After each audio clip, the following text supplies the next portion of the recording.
என்ன அப்படி பாக்குறிய? நீங்க அழகா இருக்கீங்கல்ல.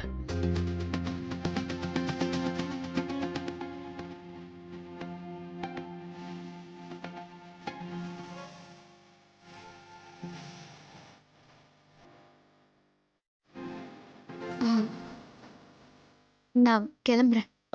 அதுக்குள்ளயா? கொஞ்ச நேரம் இருந்துட்டு போக கூடாதா? அதான் இனி காலம் முழுக்க உங்க கூட தானே இருக்க போறேன். அப்புறம் என்ன? இன்னொரு தடவை சொல்றீங்களா? காலம் முழுக்க உங்க கூட தானே இருக்க போறேன். அப்ப நான் வரேன்.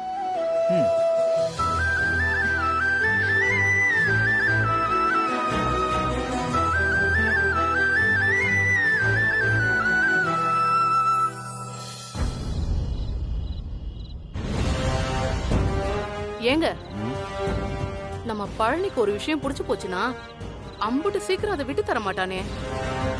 பின்ன எப்படிங்க? சிதம்பரம் வந்து 2வது மகளை கட்டிக்கான்னு சொன்னதும் கொஞ்சம் கூட யோசிக்காம பட்டுன்னு ஒத்துக்கிட்டான். ஆமா, நானும் அதே தான் யோசிச்சுட்டு இருக்கேன். ஆமாப்பா, பொண்ணு வீட்டுக்காரங்க சொன்னதுமே நான் அண்ணன் நினைச்சுதான் ரொம்ப பயந்துட்டேன். கோபத்துல ஏதாவது செஞ்சிடுமோ என்னமோன்னு. அவன் ஏதோ ஒரு திட்டத்தோட தான் இருக்கான்னு நினைக்கிறேன். அதையெல்லாம் மனசுல வச்சுக்கிட்டு தான் இந்த பைய இந்த கல்யாணத்துக்கு சம்மதிச்சிருப்பான்னு நினைக்கிறேன். சபாஸ் அப்பச்சி, நீங்க சரியா சொன்னீங்க. எல்லாத்தையும் கேட்டுக்கிட்டு தான் வரேன். என்னடா அவன் அந்த அமுதா வேணான்னு சொல்லியும் அந்த குடும்பத்தோட சம்பந்தம் பண்ண ஒத்துக்கிட்டான்னு தானே நினைக்கிறீங்க? ஆமாப்பா, தெரியும்.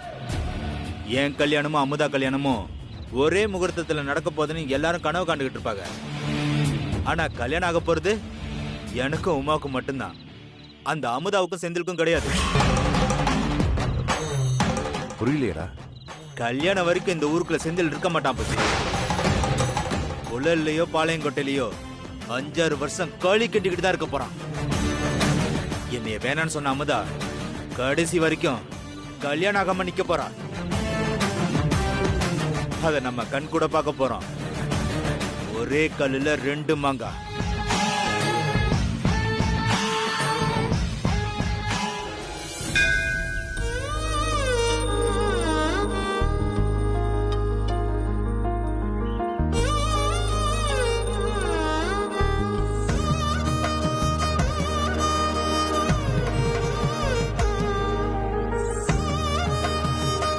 ஆண்டவா, நிறைய சிக்கல்களை தாண்டி எனக்கு மருமவளா யாரு வரணும்னு நான் ஆசைப்பட்டனோ அவளே கிடைச்சிருக்கா.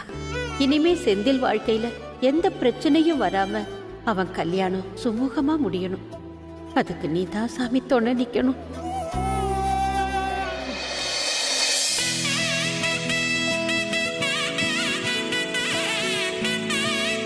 நான் வேண்டிக்கிட்ட மாதிரியே என் மனசுக்கு பிடிச்ச வாத்தியார் மாப்பிள்ளையவே நான் கட்டிக்க போறேன். இதுல எந்த சிக்கலும் வந்துடாம என் கல்யாணம் சுமூகமா முடியணும். கடவுளே, அதுக்கு நீதான் துணை புரியணும்.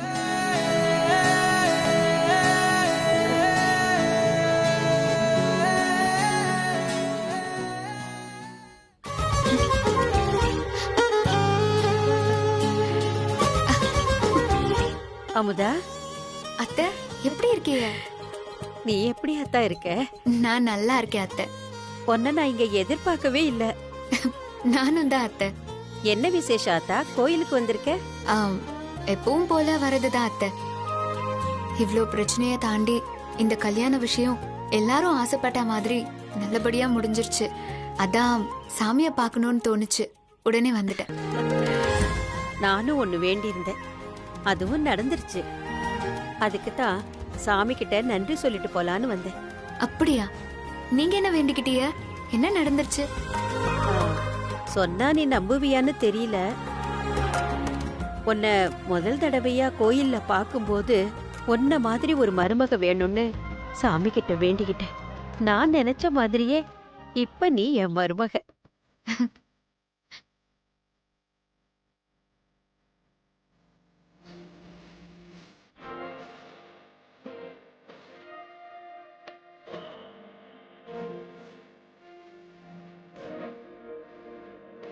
அமுதா, நீ என் மருமகளா வரப்போறத நினைச்சு நான் எம்பிட்டு மகிழ்ந்து போய் கிடக்கிறேன் தெரியுமா? இந்த உலகத்திலேயே நான் மட்டும்தான் ரொம்ப சந்தோஷமா இருக்கிற மாதிரி இருக்கு.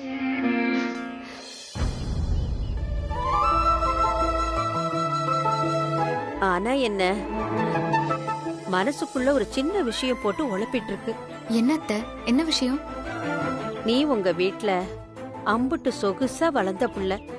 நீ நினைச்சது நினைச்ச நேரத்துல கிடைச்சிரும். உங்க அப்புச்சி உன்னை மகாராணி மாதிரி நல்லா தாங்கி இருப்பாரு. ஆனா நீ வரப்போற வீடு அவ்வளவு வசதியான வீடு இல்லாதா. வசதியை தாண்டி குடும்பத்திலயும் கொஞ்சம் முன்ன பின்ன இருக்கத்தான் செய்யும். இதெல்லாம் நான் ஏன் சொல்றேன்னா, பிறந்த இடத்துல ஒரு குறையும் இல்லாம வசதியா வாழ்ந்த உனக்கு நிறக்குறையோட இருக்கிற என் வீடு எப்படி பழக்கப்படும்னு ஒரே உறுத்தலாவே இருக்குதா. ஆனா நான் ஒண்ணு மட்டும் சொல்றேன், என்னால முடிஞ்ச அளவு உனக்கு ஒரு குறையும் இல்லாம பாத்துக்கிறது ஏன் பொறுப்பு. இது நான் உனக்கு கொடுக்கிற வாக்குத்தான். அதே மாதிரி எனக்கு நீயும் ஒரு வாக்கு தரணும். என் குடும்பத்தை உன் கையில தரேன் தாயி. இனிமே இத காப்பாத்தி முன்ன கொண்டு போக வேண்டியது உன் பொறுப்பு தான்.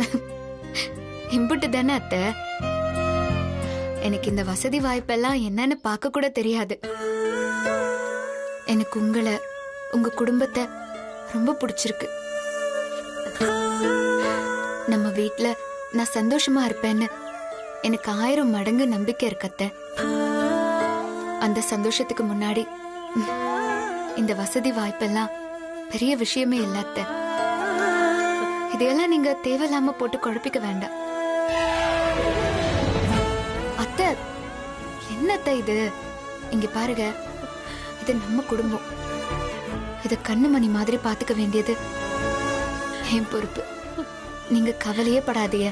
இது இந்த அமுதா அன்னலட்சுமிக்கு கொடுக்கிற வாக்கு. அம்மாடி அமுதா, இப்ப சொல்றதா, எங்க செந்தில் இருக்கானே அந்த பைய எங்க வீட்டு கொலை சாமிமா. என் புள்ளைய கட்டிக்க போற நீயும் இனிமே நான் தினமும் கும்பிடுறேன். ஈஸ்வரனும் சக்தி மாதிரி நீங்க 2 பேரும் காலத்துக்கு நல்லா இருப்பீங்க தாய்.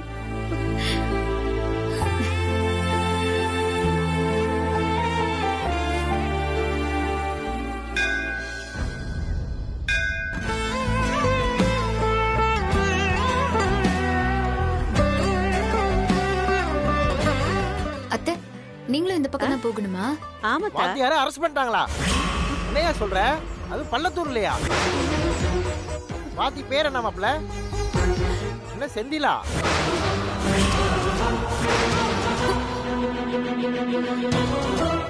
அண்ணே, ஏதோ ஸ்கூல் வாத்தியார்னு சொன்னீங்களே, என்ன பிரச்சனை? பள்ளத்தூர் அண்ணாச்சல ஸ்கூல்ல செந்தில்னு ஒரு வாத்தி பொம்பளை பிள்ளை இப்படி அடிச்சிட்டானாமா. அந்த பொம்பளை பிள்ளை மயக்கம் போட்டு விழுந்துருச்சு, ஆஸ்பத்திரியில சேர்த்திருக்காங்க. பிரச்சனை பெருசாகி வாத்தி அரெஸ்ட் பண்ணிட்டாங்கம்மா. அந்த வாத்தியார் பேரு என்ன சொன்னீங்க? செந்திலா? ஆமாம்மா. எந்த செந்தில்? அந்த பள்ளிக்கூடத்துல வேலை செய்யறது ஒரு செந்தில் தான். எந்த செந்தில் கேட்ட நான் என்னமா சொல்றது?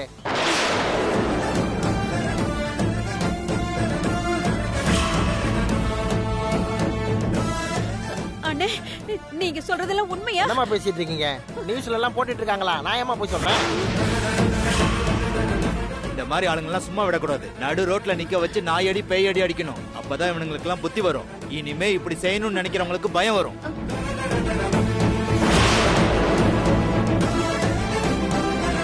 அத்தை அத்தை என்னாச்சு? அத்தை அத்தை என்னாச்சு? அத்தை அத்தை என்னாச்சு? அத்தை